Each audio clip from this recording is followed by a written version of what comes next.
back, everybody. This is our Unit 4 review for Art History Survey 2, 20th Century and Contemporary 21st Century Art.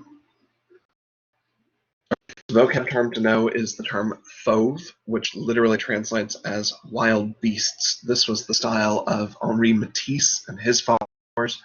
The name came about because of a negative comment in a review. A reviewer wrote that he liked the sculptures in the show, but it was as if the sculptures were Donatello being assaulted by wild beasts.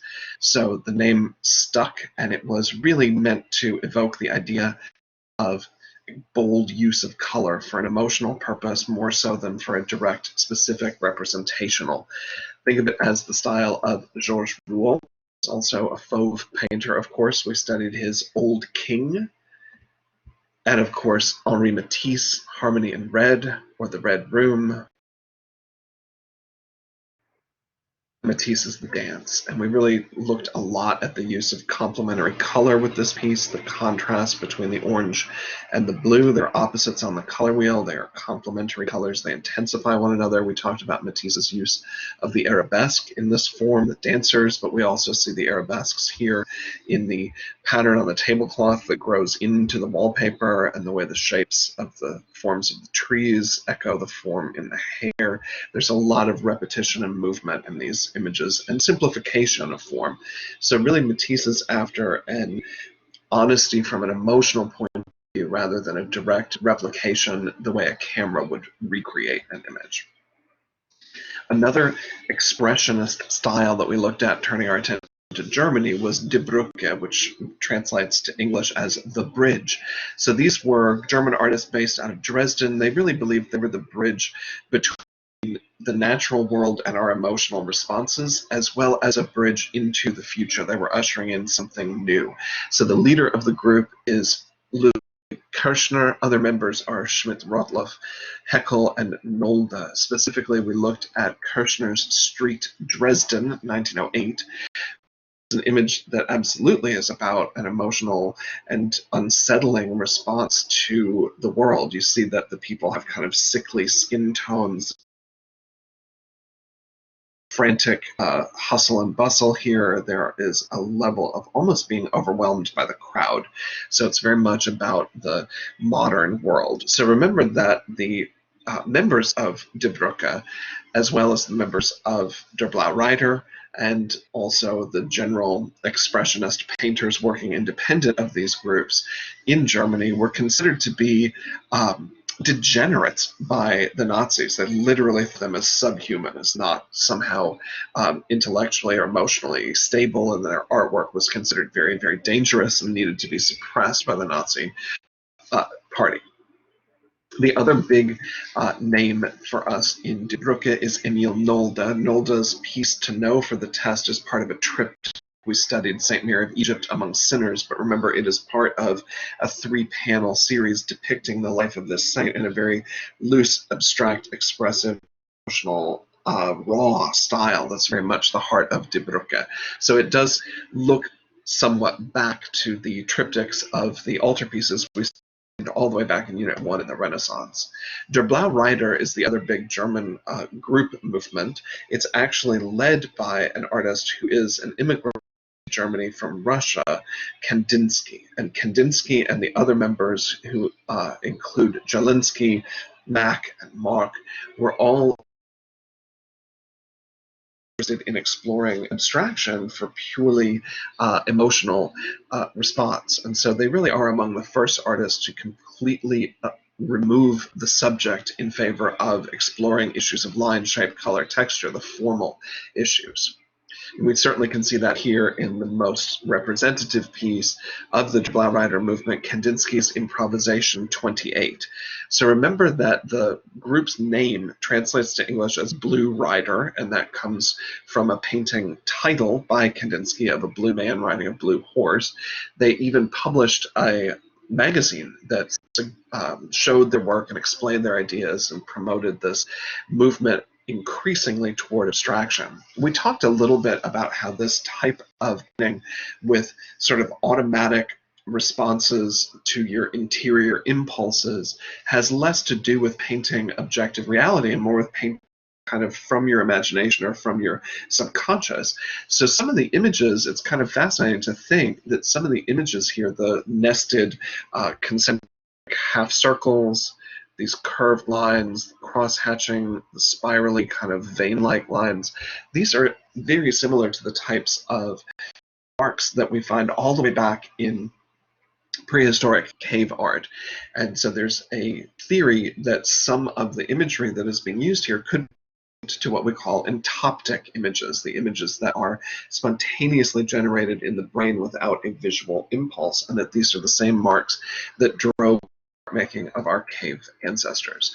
We will also want to know the work of Max Beckmann, who's an independent German expressionist artist working independently of De Brugge or de Blaureiter, very large-scale triptych paintings. This one is not a triptych, but it clearly shows the intense response to the horrors of war and man's inhumanity. There are very difficult triggering images to look at in a lot of Beckmann's work. There are images of violence, not only physical but sexual. There are psychological violent images as well. And so his work is not pretty, but it is directly addressing these concerns about how we treat one another and how we can hopefully move past our brutality and towards something better. You can see how the Nazis would not be in favor of his criticism of violence and criticism of inhumanity. So he is another one of the artists who was suppressed by the Nazi Party, and in fact he came to America to escape Nazi oppression and became an art instructor here, a very influential one. Beckmann, in fact, was one of the main painting teachers for a teacher that I studied under, Wally Barker. So in a way, you have a connection to him now. We also looked at this of non-objective imagery in sculptural forms. We looked at the work of Konstantin Brancusi. Brancusi's piece to know for the test is called Bird in Space, which is very much a precursor to some of the styles that we'll see in the late 20th century, such as minimalism. This is not an image of a depiction specifically of a bird with a head and wings and feathers and claws. Instead, it is more the suggestion of bird-like form. The shape of the wing, the shape of the feather, or even the path of a quick flight into the air. So it is a rather unique sculptural form that is meant to evoke ideas in your mind rather than to create a representational reality. We also looked at the style known as de Stijl, and de Stijl comes to us from the Netherlands, from Holland. The style literally translates, that is the literal translation of de Stijl into English, literally the style. So they were looking to create a style that was independent of nationality, independent of cultural background, and independent of the art of the past. It's anti-historical, anti-image. It's very much about abstraction and the celebration of geometric forms, straight lines, 90-degree angles, and the use of primary colors, black and white. You can clearly see that here in the Schroeder house and Schroeder chair, designed by Gerrit Rietveld, the leading architectural and interior designer of the de Stijl movement, and certainly in the painting of Mondrian. And we talked about how Mondrian's work is sometimes overlooked as being overly simplistic. I included a little reminder there of his incredible draftsmanship. His ability to draw realistically was very much not in question. He was, instead of doing it quote-unquote the right way, he was searching for a new way of making art to express a new reality. So in a way, this painting, as simple as it is, contains the tools or the visual elements that would be needed to make any painting. It has the primary colors and black and white. We make all of the other colors by mixing primaries and blacks and whites. So we really start to see a simplification of painting to its core elements as a way of stimulating an intellectual visual response. We also looked at the Bauhaus, an architecture and design school that comes to us from Germany. It was very much looked down upon by the Nazi Party. In fact, the Nazis forced the Bauhaus teachers to move their campus so they could be under more scrutiny, and eventually they shut them down. So a lot of Bauhaus instructors, in fact, left Germany and came to America, which is how we get some of these architectural ideas flourishing here in America. It leads to what we call the international style of architecture, because these are European ideas fused with American ideas that become the dominant architectural language of the middle of the century. So the idea of the large box skyscraper, steel and glass box, really comes from Bauhaus. So to us in 2020, that may seem like a very basic and old-fashioned way of designing a skyscraper, but making these buildings. Really, the late 30s into the early 50s, it was kind of a revolutionary way of approaching architecture. Here's architecture that doesn't have Doric, Corinthian, or Ionic columns on it, that doesn't have sculpture on it, that is simple and to the point and celebrates the use of these modern materials. That was part of the Bauhaus aesthetic. The Bauhaus curriculum is what you see at the left there. It was their belief system that all of the arts were unified and that they were interconnected. So rather than teaching people to be painters separate from being architects, separate from being designers, they tried to fuse all of those aspects together to create a perfect art school that would stress as its main, most important outcome the creation of architecture that was unified, simple, clean, modern, that used modern materials, and that was usable and accessible to anyone. They were really trying to create something more universal, which of course was very much against what the Nazis were preaching. The Bauhaus teachers not only formed important schools of architecture in the United States when they came here, but some of the teachers also taught at other art colleges, including Black Mountain College in Asheville, North Carolina. So we have a direct connection to the Bauhaus tradition through the work of Joseph Albers at the Black Mountain. When we looked at Picasso, we kind of were contrasting these two big leaders of the piece on the expressive side and Picasso on the formal side. Picasso's work, not to say that it doesn't have emotional content, but instead of using color as a primarily emotional tool, he focused early on in his career on the formal aspects of multiple points of view, seeing an object from different points of view simultaneously, combining those in a style that he, as Georges Braque, his co-conspirator, called Cubism. So the first phase of Cubism is what you see here, analytical Cubism. And the idea is that we're seeing objects from multiple points of view at once. And part of this concept really came from Picasso's veneration of the philosophy and ideas and artwork of the post-impressionists, specifically looking at Cézanne's work. And Cézanne had said that anything in nature could be rendered as a sphere, a cone, or a cube. And so Picasso takes that as a starting point and starts to give us this approach to reality. The thing I like about analytical cubism from a philosophical standpoint is that we don't really ever see things from one fixed point of view. We move around, we tilt our heads, we do tend to see things from more than one point of view over the course of a few seconds. And so Picasso's kind of giving us that experience, making objects in an odd way more believable, more real. This is one of his early analytical cubist pieces to know for the test, the Damsel into Avignon. We talked about the fact that in the initial drawing, the two figures on the right are male. They're sailors. They've come to a brothel, and they're sort of inspecting the women who are available to them. Has been redesigned, repainted as he worked on it to be all female figures. And you can see that they are multiple different points of view of their bodies, all simultaneous. The use of collage was one of Picasso's big inspirations. Collage is simply cut and pasted two-dimensional objects, usually paper, and you see that here with some wallpaper and sheet music, newspaper, and a piece of drawing.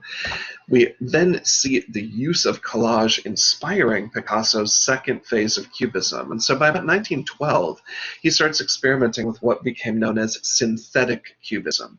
So it painted, but it looks like cut and pasted paper. So synthetic cubist examples for us to know for the test include this one, Picasso's Three Musicians, which, if you didn't know, it does look very much like it could have been made with cut and glued paper, but in fact is oil painting. Another synthetic example from later in his career is the Guernica painting from 1937, a really important piece that gives us a sense of Picasso as a more politically active artist than Matisse, more directly political. This was originally meant to be a painting that would be created for as the main focus of the Spanish pavilion for a World's Fair, but Spain was undergoing a civil war at the same time that the fascist regimes of Europe were beginning to solidify their power, and as we're heading into the start of the Second World War, what you see here is completely redesigned from Picasso's original plan. His original composition was sort of a self-aggrandizing artist painting a nude model in the studio kind of painting, which he changed completely when news broke of this terrible war crime, the bombing of the city of Guernica in Spain, in order to gain Hitler's support for his side of the Civil War. General Franco in Spain allows this use of Guernica as kind of a test run for this new terror bombing of civilian sites that the Nazis are going to use in their blitzkriegs throughout Europe. And so it's horrific human rights abuse, it's a horrific war crime, and what you're seeing is something that, if it were photographically realistic, would be probably too hard or difficult emotionally for us to look at. But by making the figures very abstracted, we can deal with these concepts with a little bit of a safety net, a little bit of removal from direct observation. In another respect, what the painting does that's kind of fascinating is it's restricted to black, white, gray, and some of the texture even looks like text on a newspaper page. So it's almost as if the painting is literally ripped from the headlines. Another one of Cubist painters who became well known internationally is Fernand Léger, and Léger's work is sometimes nicknamed tubular of his favoring of cylinders rather than just cubic hard-edged forms. And you can see that quite a bit here in his image of the city from 1919. We also looked at a related style in America known as Precisionism. Precisionism, the two main practitioners are Charles Schiller and Charles Demuth, and both of them worked with this very hard-edged, straight-lined, very clean use of color. It's an abstract way of looking at and celebrating modern landscapes. So this is well before the Green Movement, so some of the images are of factories, and they are kind of smokestacks belching smoke. They're not meant to be criticisms of pollution. They're more celebration of industry and of our country moving forward in the 30s into the 40s. This is Charles Demuth's piece to know for the test. I saw the figure 5 in gold, which is a perfect precisionist painting. It has straight-edged lines, very bold outlines, no blending of the colors, really. The colors stay discreetly within those shapes he creates, but it's an image that's very much an abstraction of a poem by William Carlos Williams, and Williams' poem is about a fire engine racing through a city street, and as it comes closer to you and then moves further away, that incredibly alarming siren getting louder and louder and then receding into the distance is what the painting does. That 5 kind of comes at you and goes past you. So it really is very much about an experience, more so than capturing a single image. It's about an experience that takes place over time. Speaking of things taking place over time, the futurist style is all about capturing multiple moments in one image. So the futurists were really about destroying the art of the past. They didn't want to reference things from the old way of making art. They wanted their art to feel alive and contemporary, like it was happening right then and there. So you see a lot of repetition of shapes in order to suggest movement, to give you the feeling that the painting is not of a frozen moment, but of several moments strung together being seen simultaneously. Synchronism is another early modern style specific to America. It's about the liberation of the painting from being descriptive of a specific image in reality. Instead, though, what the artist is the concept of sound, unifying color. So synchrome, syncing, unifying sound with chroma, with color. So it's all about this unity of sound, music, with the expressive use of color. The main painters of this movement were MacDonald Wright and Morgan Russell. We then saw early in American history of the 20th century the Armory Show, an exhibition 13, which was organized by American artists. Specifically, the draw, what made people want to attend, was the fact that there were 100 famous modern European artists whose work was being exhibited, and there were names that people had heard of, names like Vincent van Gogh, for instance, but also cutting-edge abstractionists like Kandinsky, Brancusi, Matisse, artists whose work was challenged, unusual, and unexpected. Now, there were 300 artists total, 100 Europeans, 200 Americans. The show was held in a disused armory, hence the name, the Armory Show. And in fact, it was so successful that it traveled. It started in New York, and then it toured also in Chicago. The Chicago tour was fairly interesting in that the students of the Art Institute of Chicago were so horrified by some of the modern paintings, they actually made replicas Matisse paintings and burned them in the streets in front of school, which is kind of an odd thing to think about in 2020. The artists that were the American organizers were also supported by a very wealthy American patron, Mabel Dodge, who had sort of used her New York City apartment as a salon in the 20th century sense, showcasing contemporary, new, dangerous, modern artists. One of the pieces that was shown show is the piece that you see to the left. It is by the painter Duchamp. So Duchamp is an artist who, in this particular piece, you could argue is making a piece in the futurist style. We see the figure of a human being walking down a staircase, and that's the title of the painting, in fact, is Nude Descending a Staircase #2. Duchamp is best known, however, for his later work in the Dada mode, and the Dada style or Dada movement was truly art of anarchy. In fact, they wrote a manifesto, which many of the early modern movements had manifestos, statements that were written that explained what their goals were. And the Dada manifesto says, step 1, don't write manifestos. So they were really about breaking rules and getting in your face. And in fact, the art of Duchamp and the other Dada artists is very much inspirational to young artists today in the 21st century. They saw the problems with the world the way it was when they were young, and they wanted to change it. And they did not just want to keep repeating art the way it had always been made. So one of the Duchampian Dada moves was to take a reproduction of the Mona Lisa and then graffiti it. He drew a ridiculous mustache and goatee on her to mock that famous painting, and to really suggest that maybe we should stop just revering old things and on to new ideas. So Duchamp is also known for the ready-mades. They are sculptures that are made with found objects, and they're things that are just gathered from the real world. Sometimes objects are not even really changed that much, such as his use of a urinal as a sculptural form. He just would literally it and call it a sculpture. And you can see how that would be very offensive to people who were making sculpture in a more traditional way. But his point was to really shock you, to make you stop and think through questioning what you expect art to be. And in a way, I think that's a very healthy approach. If we walk into a museum expecting art to be a specific thing, then we're not really open to the possibility of it doing anything different from what it's always done. It really is playing into this kind of system of control over what art is and it should be. And the Dada movement was the opposite of that.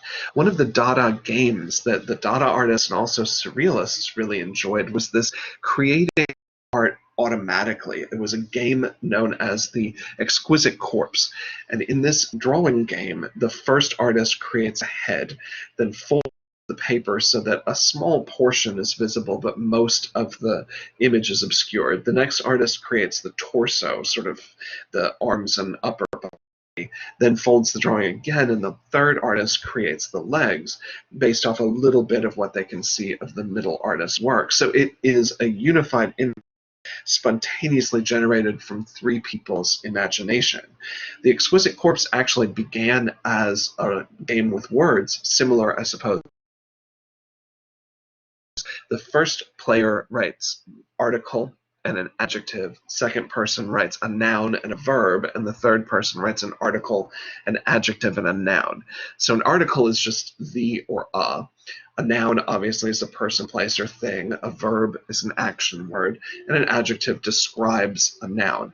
So the first time the game was played, the sentence that was created was "The Exquisite Corpse drinks the new wine." So it's kind of fascinating to think that the middle person who chose the verb drink and the third person who chose the noun wine, how could they know what the other person was thinking about, right? So it is sort of amazing that it creates something that's almost logical, but not. It also is fascinating that the adjective in the first part of the sentence, exquisite, and the noun in the second part of the sentence, corpse, are so opposite. Exquisite means beautiful and desirable, and corpse implies not just death and horror, but something rotting and awful. So this juxtaposition, exquisite corpse, became really the basis for that name for the whole game, the idea of spontaneously creating unexpected relationships. About unexpected things. Surrealism literally is the art of the subconscious. The Surrealist Manifesto is all about trying to go into your subconscious in its purest state and automatically create without judgment, to create without explaining meaning. So it really is meant to be dictated by your innermost impulses. The idea of the image is not that you set out to create something, but that it comes to you kind of spontaneously. So the artists of the Surrealist movement were very much about trying to retain images from dreams or from altered states of consciousness. Now, that doesn't mean that all of them were drug addicts. In fact, some of the ways that Dali himself tried to induce altered states was to simply stand on his head until he could not do it any longer, then jump to his feet, and that kind of spontaneous head rush of the rushing of the blood in his body would put him into a kind of freaked out emotional state, and he would create images in that imaginative moment. So there are different approaches to surrealism. I would argue that one of the key elements, though, is that it is rooted somehow in does on some level try to make you believe that what you're seeing is the real world, but then it is altered and twisted in some way. So examples of this include, of course, the piece you knew before you started the class, Salvador Dali's Persistence of Memory, which includes these distortions of objects in terms of size and placement and even their material existence. Something hard like a piece of metal here seems to drip like it's wet and somehow draped. Certainly, we saw with Giorgio de Chirico, he's mining his own childhood memories, dreams about that are based in the town where he grew up, but you see intentional distortions of perspective and this ominous threat to this young girl in silhouette here, rolling hoop, who seems to be kind of menaced by this adult male-appearing shadow that seems to be stalking her. We also saw René Magritte's approach to surrealism very much about making things look absolutely real. The painting is meant to make you think of a pipe, of course, but then in the text included in the painting, he reminds you this is not a pipe. It's a painting. It is an image of a thing, and it's not a photograph of, it's a human reproduction made by a human being, made by hand, made as painting, it is not reality. So he's really getting at the fact that any image is a lie, and that's what the title really implies, the treachery or perfidy of images. You can't trust them. So it's a piece with a sense of humor, and it's a piece that's meant to engage you and make you question what you're seeing. Chagall's approach to surrealism is very much more personal. I would say that his images don't really rely on realism as much as they rely on the reality of his emotional life. These are images very often based on his experience as a young person having to flee his home, to flee oppression. In fact, he originally lived in Russia and had to flee to the US during the Second World War. So imagery is very much about growing up in a small Jewish rural community and then seeing how this changes as he approaches things as an adult from the point of view of his dreams. In America, we saw an approach to painting that really does come from realism and Impressionism and Post-Impressionism, the Ashcan school, led by Robert Henry. Robert Henry specifically wanted his name pronounced not Henri, but Henry, to rhyme with Buckeye. It was an assumed name, so he very much felt he was kind of a rebel, and he believed in painting things all at once from one emotional state, one observation and one emotional state. So everything was meant to be created at once. And his followers, who really were a variety of different styles ultimately, but they became known as the Eight. They made and showed art together as a group. Some of the people in the group were there simply because they had connections to galleries, even though their art was more fanciful. But the main core members of the Eight were also what we now refer to as Ashcan school painters, a group of artists who were painting reality kind of down and dirty, kind of the ashes and trash of the street of a big modern city. And that's really what you see with the best of the artists of the Ashcan school. One of their followers is George Bellows, and George Bellows created paintings that were raw and immediate and emotional and addressed often social issues. The piece to know is Bellows, who's a follower of the movement. This is his painting, both members of this club, which is about and inequality. It is about how boxing was limited to gentlemen's clubs, members-only clubs at this point, the early 20th century, and that in order for a boxer, a non-white boxer, to compete, he had to be given a temporary membership to allow him to even walk in the building in order then to participate in the fight and to have bets laid on the outcome. Art photography is also 20th century concept. The camera was available as early as 1839, but a lot of people saw it more as a tool for recording things for the purposes of reproduction in terms of sales, advertising. But artists increasingly began to see the potential for using this new technology to just advance the making of art in a new form. Artists have always relied on new technology to see what it can do, but it was not automatically seen as a legitimate art form the way painting and sculpture always had been, because the person himself or herself was not physically making the object. That changed forever, thanks to artists, not only Stieglitz, but the artists he supported and promoted. There were a lot of photographers in America and in Europe at this point who were advocating for art photography as a legitimate art form. Stieglitz really was at the forefront of that through his publications of magazines that showcased techniques that you could do with the camera, but also through his promotion of photography at his New York gallery, Gallery 291. So his support was not limited only to photography. He also promoted very modern, very abstract modern painters, including his eventual wife. You see her work there. You want to know that one for the test. Pulpit number 4, which is a classic example of O'Keeffe's painting. So O'Keeffe was younger than Stieglitz. He was sent in the male and admired them so much he put them in frames and put them in his gallery. She heard about it and was kind of offended that he hadn't asked her permission first, so she flew to New York from Wisconsin, where she was an elementary school art teacher, and went to confront him, and eventually they fell in love. And when his first wife passed away, eventually O'Keeffe and Stieglitz were married. Their relationship was rocky all along, but he gave her a solo exhibition once a year, every year of their married life until his death, at Gallery 291. So a very passionate and difficult relationship. But the thing I love about both of them is that they're observation-based artists. They're showing us the world from a new point of view, either through his photographs that showcase social inequality, or her paintings that make you stop and look at something that you might breeze past and not pay attention to by blowing up these smaller objects to enormous scale. Abstracting them, she forces your attention in a whole new direction.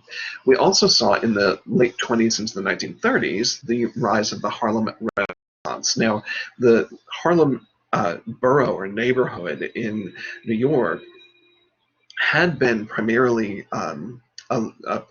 was occupied by white people.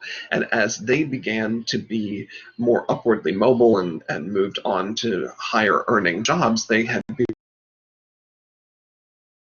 abandoned some of these apartment buildings they had lived in, and it was a perfect location for this influx of African Americans from all over the country. A lot of people were leaving, especially southern states, but moving around the country in general in the search of a better life, better opportunities, and that's very much what brought about the Harlem Renaissance. Here was a place people could go to in a more progressive city, more opportunities, and in that environment, people then began to create a brand new kind of African American culture based around jazz music and fashion and even poetry, literature. All of the pieces were in the right position, so to speak, for this explosion of a new culture based around new art forms and new musical forms and new forms of expression. So the nightlife of Harlem became a subject for a lot of artists, and artists were also having their work taken seriously for the first time in group exhibitions, which featured competitions and prizes. So some artists were able to literally go from having to day job to finally being able to promote and support themselves and their families solely through their art making, thanks to exhibitions that were sponsored by William Harmon was a realtor who supported the arts in Harlem, and this was very much at the heart of making it possible for African American artists in particular to gain access to European modern ideas, to travel and to exposure and to getting their work out and getting it seen. Jacob Lawrence is probably the most famous name to come out of that tradition, and he created a remarkable American series of paintings during the Harlem Renaissance. It's known as the Migration Series, and it's a series of panels that show a variety of different archetypal experiences that African American people had as they left their former homes, particularly in southern cities, and moved into these larger urban settings in the. And the one to know for the test is a very poignant one. Its full title is "They Also Found Discrimination in the North," although it was much different from what we had known in the South. This is a panel from a series of paintings that have been exhibited all together only a handful of times. Fortunate enough a couple years ago to see the entire series all in one go, and it's a remarkable testimony to the experiences century, and of course it has heavy resonance for us today as we face the current issues in this country. When you think about the way that this painting is created, you can clearly see a division between two sides of the canvas, but also the figures are painted in such an abstract way that they're not meant to be specific individuals. They represent two types, they represent two extremes, and it definitely is a difficult image to look at without thinking about what equality really means to us. American regionalism is a style of painting that is more realistic, I suppose, more naturalistic, but it's practiced primarily by artists just outside of New York City. Some of them had ties to New York, but these are literally artists who made their careers and made successful careers in the Midwest. Probably the most famous names to look at here would be Thomas Harton, Grant Wood, and John Stewart Curry. These are artists who did paintings for murals in public places in the Midwest and became really well known for this kind of style of kind of rural Americana. An artist to know for the test is Edward Hopper, and this painting is known as Nighthawks. You've seen this reproduced probably hundreds of times in your lifetime. He's somewhat tied to the regionalists in, but his main career really was in New York. This particular image really does show you the beginnings of the modern world of a big city. These are people who are either getting up really early to go into the office in a big city environment or are just coming home from a night out on the town. They are strangers to one another, and they're meeting at this very odd time of either whichever point of view you want to look at, very late at night or very early in the morning. It's about how we kind of collide with one another in a completely anonymous way in an enormous city, and probably will never see one another again after a chance encounter like this. The next big moment in the development of art was the abstract expressionist movement. This is really when America begins to come to the forefront of leading the art world, and this happens roughly around the 1950s. There are some precursors too, but essentially it is following our experience in the Second World War, because we were not attacked directly the way that cities like Paris and London were. I mean, London was bombed in the Blitzkrieg, Paris was occupied by the Nazis. The American infrastructure, our capital, and our leading economic centers were not directly affected. Obviously, back to Pearl Harbor, I'm not discounting that, but I'm saying that our country emerged stronger and with a stable infrastructure than some of the other participants in the Second World War. We also, of course, were seen somewhat as kind of the heroes of the Second World War, having brought about the American participation, having brought about the end of the war.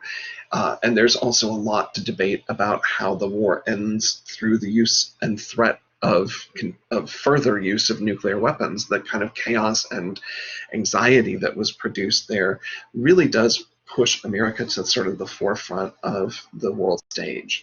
And artists are now in a position to also do things in a new and a different way. The world has changed forever.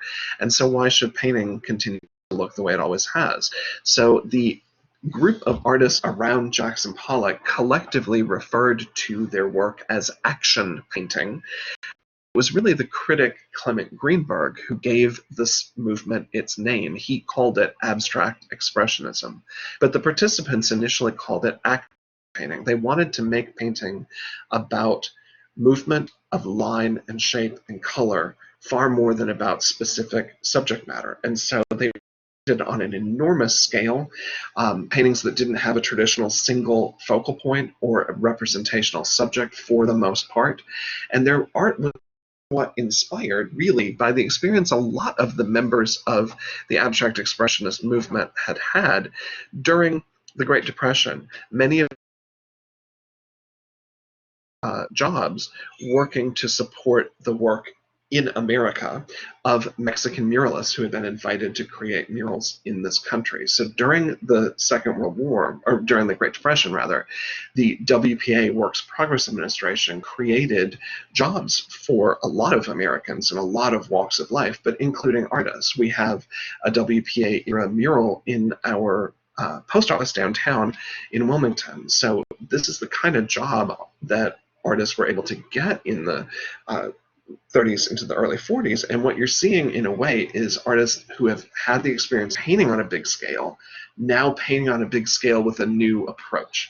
So we see Jackson Pollock as the leader of this movement. He painted on the floor, he painted with thinned paint that he dripped rather than applied with a brush, and the paintings are really layer upon layer upon layer of different colors and different movements. They're meant to be seen, I think, in the same way that we experience seeing a group of plants, trees, and flowers and bushes in nature. You can't possibly pick out each separate detail. It all kind of hits your eye at once, and your eye travels around and picks up movements and repetition that at first glance feel chaotic, but at the longer you spend with it, the more you're able to see that there is actual control over those movements. Your eye at the same pace and in the same direction that his paint was applied. So it creates an experience that is very different from being told what to think when you look at a painting. This is a painting that's about a dialogue. It's a relationship between you and the artist who created it. It's much more direct than a lot of people think that these paintings are. A lot of students will ask me, what does it mean? What is it about? What is it a painting of? And in fact, none of those questions really are applicable. What he's doing is showing you in the most honest, direct way how he made the thing and asking you to kind of participate in the experience with him. So if you approach it from that point of view, they become immediately much more appealing, I think, for most people.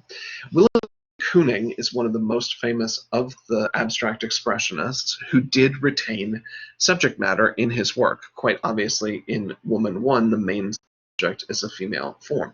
Heavily abstracted, heavily exaggerated, but you can see that the paint has been applied in very rough brushstrokes that are layer upon layer upon layer. We know he worked on this painting and several others over the course of 2 years before it is in the form you see here. Another subset of the abstract expressionist movement is color field painting, and our best example of a color field painter is Rothko. The idea is large areas of color as opposed to frantic application of individual brushstrokes or drips. The paintings are, again, not a direct traditional focal point or a direct subject. That moves us then into the work of the hard edge painters, related somewhat to color field. The hard edge painters painted very precisely and specifically paintings that had very clean, crisp divisions between the colors, unlike the blending that you saw with Rothko. The hard edge artists really led us to what we now call minimalism, and their leader was Frank Stella. Frank Stella was one of the first artists to truly use what we call shaped canvases. Rather than canvases being rectangular, square, he started to create canvases, some of which even had holes in them, like donuts. And you see those displayed there at an exhibition at Leo Castelli Gallery in the 1960s. The piece of Stella's to know for the test is Nunca pasa nada, nothing ever happens.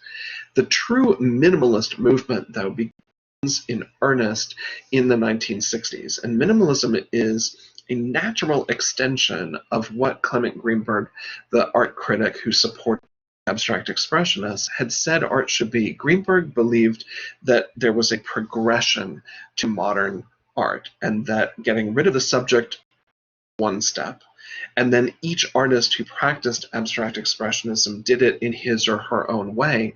He believed that the only logical next step was to remove some of that personal style. If we could take subject away, what if we took style away and made art purely line, shape, and to hard edge and then to minimalism. The minimalist artists literally tried to create work with the bare minimum of material, shape, color, line. It is something that's appealing to some people on an intellectual level. It leaves some viewers somewhat cold, but the minimalist artists really did create things that looked almost machine-made. They did not show lots of brushstroke or individuality. A lot of the work looks like it could have been made, and in fact, some of the sculptures were made in machine shops to the specifications that the artist requested. So it almost is a form in which the idea is more important than other aspects. An early minimalist to know is David Smith. We looked at his QB series, and again, pieces are not about traditional subjects or even using materials in traditional ways. They are about the exploration of line and shape and form. Three-dimensional equivalent of shape is form. certainly we saw artists approaching sculpture the same way that we saw people approaching painting, trying to push in new directions and to see if the boundaries could be expanded. And that's the work of Louise Nevelson. She is assemblage sculptor. We sometimes say assemblage in America, but the idea is that the objects that make up the sculpture have been assembled together, put together. They could be nailed, bolted, screwed, glued, or epoxied. I mean, any number of different attachment methods. Nevelson's work generally is wood that comes from buildings that are being either renovated or torn down, so a lot of the wood has been scavenged. The pieces are then reassembled together and unified by painting them either a solid black or solid white. So she's literally using what we would call found objects, objects that you went out in the world and found. The found objects then can be assembled into the sculpture. Her pieces most of the time are wall reliefs like this, and often they defy categorization in terms of subject matter. This piece, in fact, is called Tropical Garden. And if you think of it as leaves with water dripping on them, you can start to see linear and curvaceous patterns that do sort of suggest the experience of seeing tropical plants with water pouring over them. It does take a bit of imagination, though, to get there. And that's, I think, what's exciting about a lot of work of the middle of the 20th century is that it invites your participation. Instead of telling you what it is and how to feel about it, you have to think about it. That brings us to Robert Rauschenberg. He is often considered a forerunner of pop art, and his work in the 50s especially is unusual in that it combines aspects of sculpture and painting together. And he, in fact, called what he was doing combine painting. And his partner, Jasper Johns, created works that were kind of halfway between being painting and sculpture. Very often they relied on using images from popular culture, and you can see that in a lot of these combine paintings that Rauschenberg created. Rauschenberg had, for instance, a different way of thinking, possibly because he had a learning disability. He was dyslexic. So he perhaps saw and organized things in a way that was different from the average person. He also quite frequently would make references to mythology or to art of the past in his work. The piece to the side is Odalisque, which references Ong's harem woman, the Odalisque that we looked at before, and you can kind of see that the piece is on a bed, at least on a pillow, and it does show nude women, and we often use the slang term chick to talk about the female body. So it's kind of interesting to think about his piece as a political and pop culture statement about men objectifying women. It's kind of interesting. Jasper Johns, associated with Rauschenberg always as a pre-pop artist, created this really remarkable piece that really does usher in the idea. Apparently there was a moment at an important New York gallery owner's gallery, Leo Castelli. De Kooning said to him, "Leo, you're so smart, you could sell anything to anybody. I bet if you put a beer can on a pedestal, somebody would buy it." And so Jasper Johns created this piece, which is not found object. Those are painted to look like beer bottles, or beer cans rather, but they were made from wax shapes that he created. So he did not make an object or a sculpture out of something that already existed. He made something new and made it look like it was these things by using this very careful approach to appropriating the colors and text, etc., of the logo and label. It's a pretty remarkable piece. Pop art begins in earnest in the 1960s, and it really is referencing culture. So one thing to really remember is the term appropriation. We can't talk about pop art without thinking about appropriating. Some people would call this plagiarism or stealing in a visual way, but really appropriation is about taking an image that already exists and manipulating it into something new, either by combining it with something that's unexpected or by altering it in terms of line, shape, color, texture, size, material. it really is at the forefront of what a lot of artists are doing in contemporary art right now. And you can see that what's happening here is making art that references the world that everybody occupies, as opposed to art being only for an elite. It now is about the world that all of us inhabit. Richard Hamilton's very famous pop art collage, which obviously makes use of appropriating images by cutting them and pasting them together, is the best title in the whole fourth unit. Just what is it that makes today's homes so different, so appealing? He's literally using advertising and comic books and cutting and piecing these things together to create this sort of ideal modern home. The ultra masculine man home from work to this bizarrely ultra feminine woman is a very weirdly sexualized image and humorous image as well. When we looked at pop art, definitely talked about Roy Lichtenstein and his use of appropriation of low art, low pop art image, popular art, being the became very well known for taking that comic book aesthetic, especially of war comics and romance comics, and blowing that up and putting it into a new context in the gallery. We also saw in the 60s the rise of op art, which is based entirely on the idea of optical illusions. We also then, in the late 60s, really early 70s, started to see the movement photorealism. So if you think about it, art always reacts to what's going on in the culture and to what has gone on just before. So if the art of the 50s was this no subject, abstract, enormous approach, you can see how the pop artists would want to put the subject back into it. And then the photorealists take that idea and say, well, let's try to make it as as possible. We've had all this wild abstract. Let's go hardcore the other way. How real can we make it look? So these are artists and sculptors who are trying to make their work absolutely like the real world. We also saw artists of the 50s into the 60s in California going a slightly different direction than those in New York. The Bay Area artists, Bay Area figuratives, centered in centered in and around San Francisco Bay, led primarily by Richard D.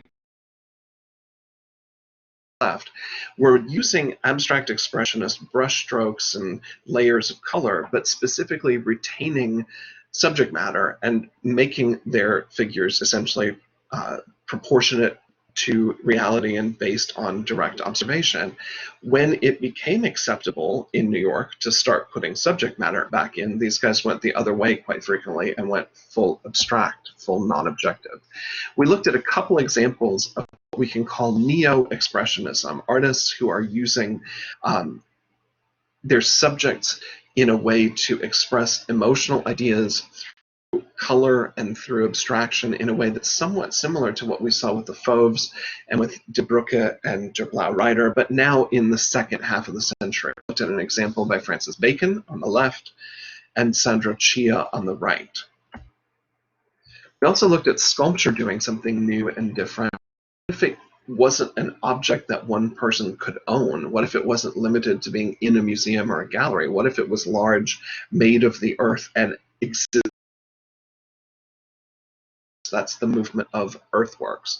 We certainly saw some intriguing examples of Earthworks like the Spiral Jetty, the Surrounded Islands, and then the more contemporary work of Andy Goldsworthy that literally tries to not harm the world at all, that uses all natural materials and tries to be temporary art that is meant to be reclaimed by nature itself.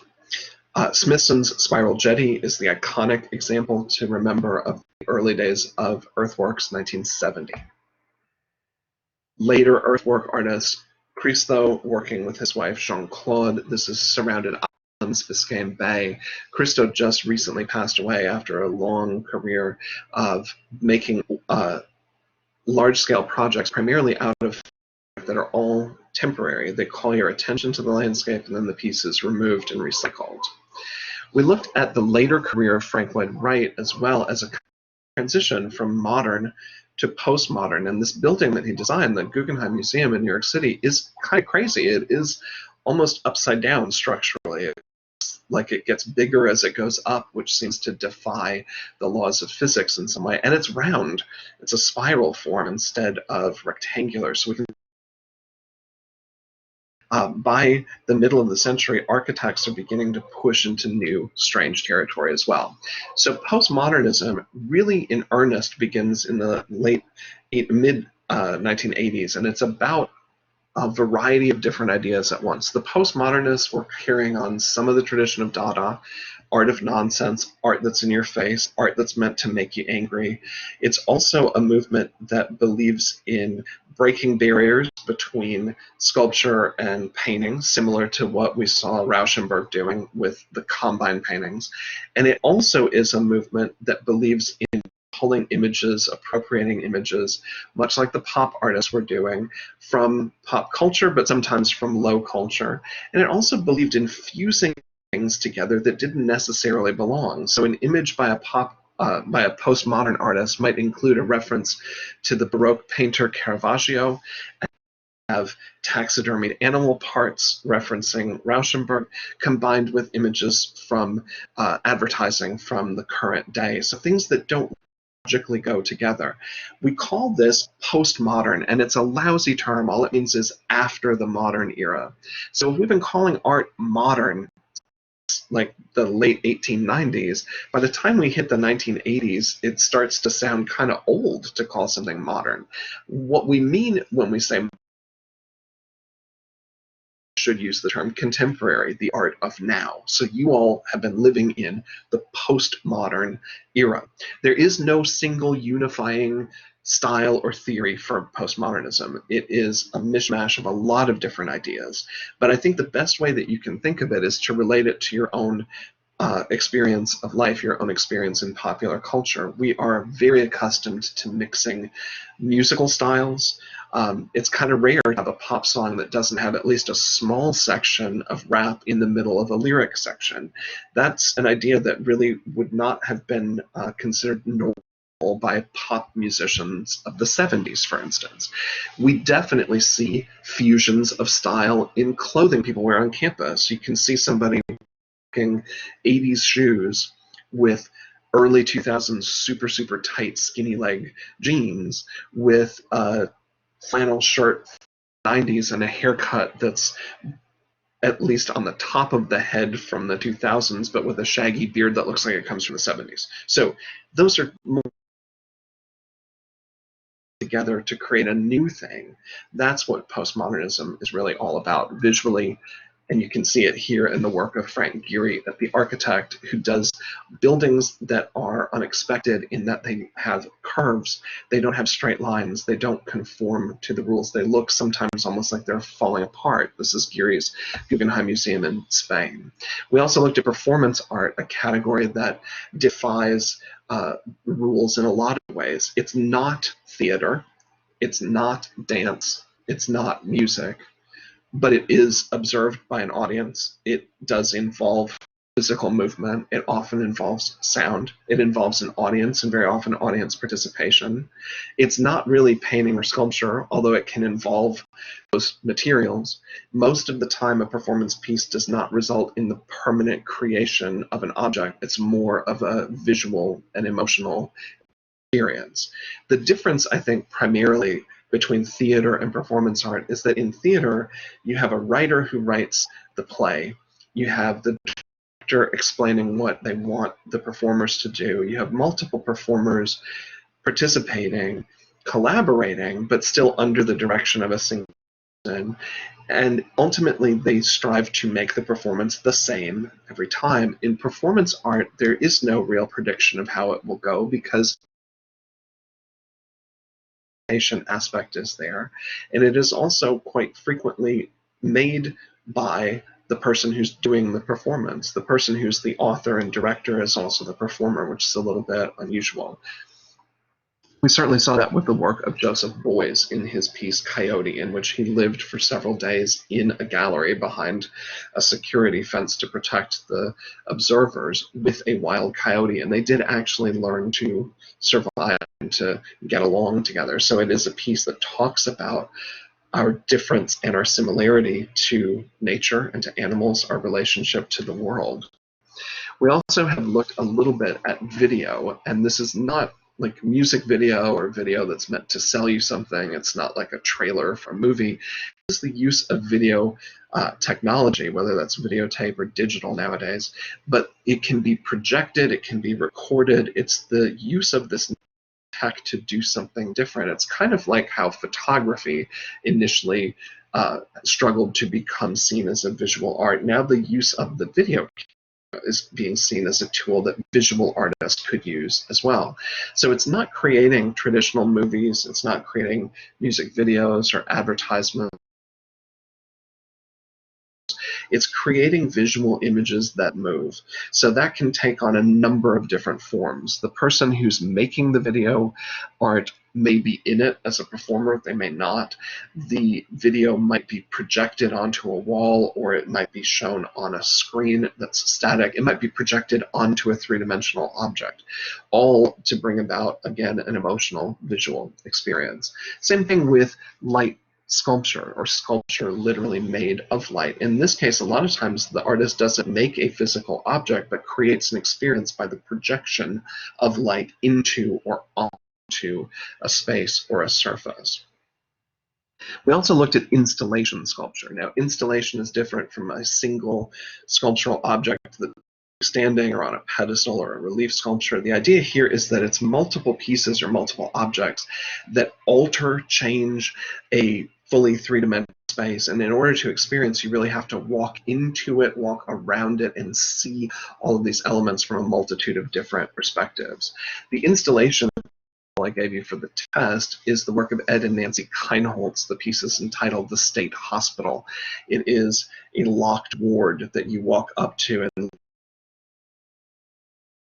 see these human forms. Really, it's meant to be one patient who is so distraught that the only thing he can imagine or think about is his own conditions. That's the only thing on his mind there.